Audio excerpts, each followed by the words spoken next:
हाँ ध्यान से सुनिए।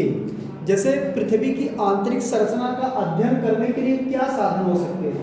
हम पृथ्वी के नीचे तो जा नहीं सकते हैं, समझ पाए कि जमीनी नौ खोद के जो 6300 किलोमीटर तक अंदर चल जा, उसके बाद वहाँ आवाज देखा कि कितने सतह पे तरल पदार्थ है, कितने दूरले जो है ठोस पदार्थ है, कितने दूरले लोहा से भरा है, कितने दूरले निकल से। ऐसा हो पाएगा? नहीं हो पाएगा। इसीलिए जो भौतिक विज्ञानी थे इन्होंने क्या किया, दो साधन अपनाया। पहला साधन क्या था? प्राकृतिक अप्राकृतिक, और दूसरा प्राकृतिक साधन।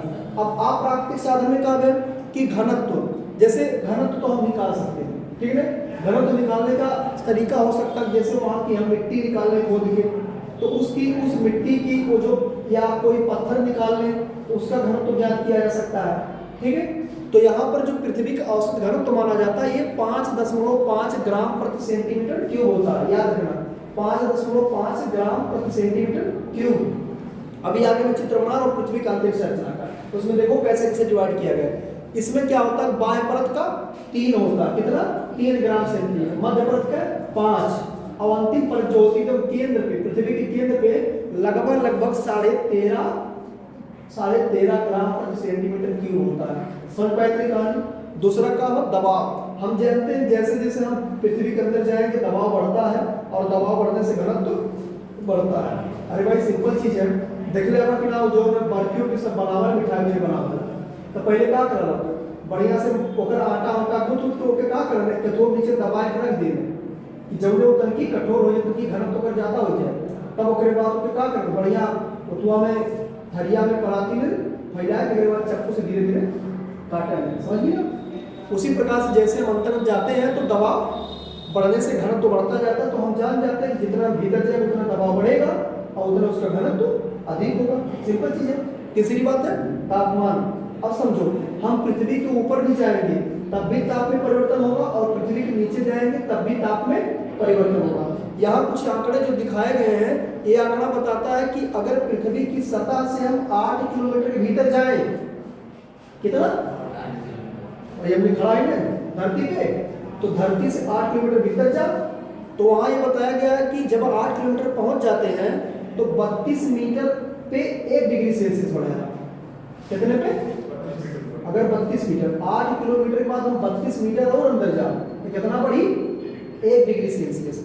लेकिन यहाँ क्या बताया है, ध्यान दीजिएगा, अगर फिर उसके नीचे 100 किलोमीटर पर पहुंच जाएंगे, कितना, तो वहां क्या बता रहा है कि 1 किलोमीटर में 12 डिग्री सेल्सियस बढ़ जाना। माने 100 किलोमीटर अंदर से जाए ओकरे बाद ओकरे अंदर 1 किलोमीटर जाए, कितना ताप बढ़ी? 12 डिग्री सेल्सियस। और अगर 300 मीटर गहरे चल गई तब 1 किलोमीटर पे 2 डिग्री सेल्सियस बढ़ेगा। समझ गया ये कहानी? तो जैसे जैसे पृथ्वी के नीचे जाते हैं उसका ताप क्या होता है? बढ़ता चला जाता है। एक अध्ययन करेंगे जिससे बहुत इसमें आलोचनाएं बहुत ऐसे ना, मतलब एक प्रकार से बहुत उलझने हैं। जैसे कभी कभी लोग बोलते हैं कि पृथ्वी का गुरुत्व जितना पृथ्वी के अंदर जाता है उसका गुरुत्व केंद्र उतना क्या होता है? कम होता चला जाता है, ठीक है, या केंद्र पर बहुत अधिक हो जाता है, केंद्र पर बहुत अधिक हो जाता है। तो अगर केंद्र में ताप रही, क्या रही? ताप। ध्यान दिया, कोई वस्तु, अगर कोई वस्तु है, चुंबकीय वस्तु है, और उसको गर्म कर दिया जाए तो उसका चुंबकीय गुण खत्म हो जाता है क्या? तो अगर पृथ्वी के केंद्र पे ताप ज्यादा है तो अगर चुंबकीय गुण कैसे बना है? सोचा वाली बात है ना। तो ये गुण कल्पना दुनिया में मतलब बहुत आलोचना है इसकी, लेकिन यहाँ समझाए तो वक्त लग जाएगी, ठीक है, क्योंकि हम जैसे अंदर जाते हैं तो हमको तरल मिलता, क्या तरल, पृथ्वी के केंद्र पे तरल पदार्थ नहीं पाया जाता। कैसे तरल?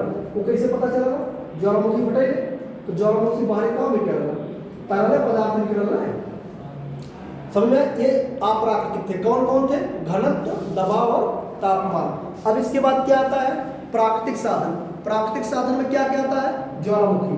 हम इसकी चर्चा थोड़ा सा पीछे कर भी चुके, लेकिन पढ़ेंगे कि जब ज्वालामुखी फटती तो क्या निकलता? मैग्मा निकलता ना। कहाँ निकल रहा? लावा।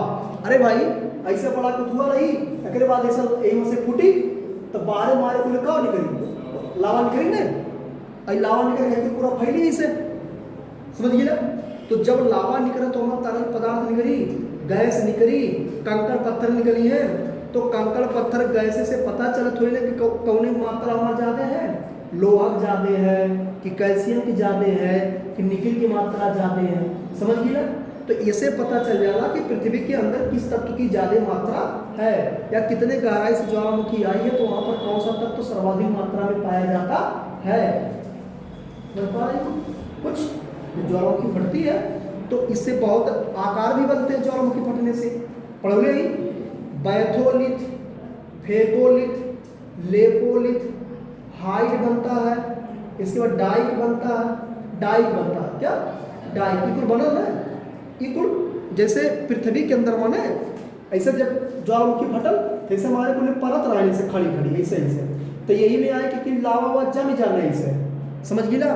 और यह गाँव की जम जाए तो बैठोलिथ का, बैठोलिथ, फेकोलिथ, लेपोलिथ, एक बाद यही डाइक बन जाना। डाइक कहीं कहीं सिल बन जाता, सिल, सिल का पट्टा, सिल जान हो ना जो कबो कबो देख लो, अरे सिल मतलब ऐसे लावा निकली और ऐसे चट्टान है बीचे में, ये बीचों में जम जाए इतने दूर फैल के, तो चट्टान बन जाए ना पतला सा, उसको सिल कहा जाता है, समझ गए ना। तो जब ज्वालामुखी फटती है तो उसके लावा से बहुत सारी आकृतियां बनती हैं, इसकी चर्चा अभी हम कर देंगे थोड़ी देर में। दूसरा क्या है? भूकंप, ठीक है ना। भूकंप आप जानते हैं कि भूकंप कहाँ उत्पन्न होते हैं? जहाँ पर्वतों में, या जो हमने प्लेट पीछे पढ़ाया कि 20 प्लेटें होती बड़ी बड़ी जिससे महाद्वीप बने हैं, तो कहीं कहीं उन प्लेटों में भ्रंश होते हैं, क्या भ्रंश बनते हैं, उन भ्रंशों में कंपन उत्पन्न होता का, और जहाँ जहाँ भ्रंश होते हैं वही भ्रंशों से कंपन उत्पन्न होता है, वहीं से भूकंप निकलते हैं, का भूकंप निकलते हैं। और भूकंप निकलते हैं तो उसको हम किससे मापते हैं? सिस्मोग्राफ से मापते हैं, रिएक्टर पैमाना पे। क्या बा? रिएक्टर पैमाना पे उस पर तीव्रता देखी जाती है, और हर एक पॉइंट जो होता है 10 गुना तीव्रता बताती है। कितना? 10 गुना तीव्रता बताती है, समझ गए ना।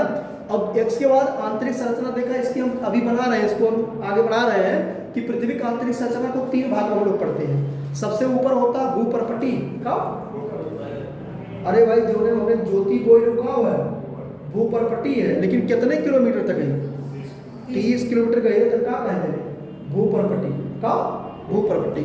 जैसे एक से बना देना, मान ली पृथ्वी होगी, का होगी पृथ्वी, तो 30 किलोमीटर तक ले का होगी क्रस्ट, का होगी क्रस्ट। एक बाद ही बीचों मट्टे जो है कि दलदली भाग पाओ जाला, एक मोह असंबद्धता कहा जाएगा।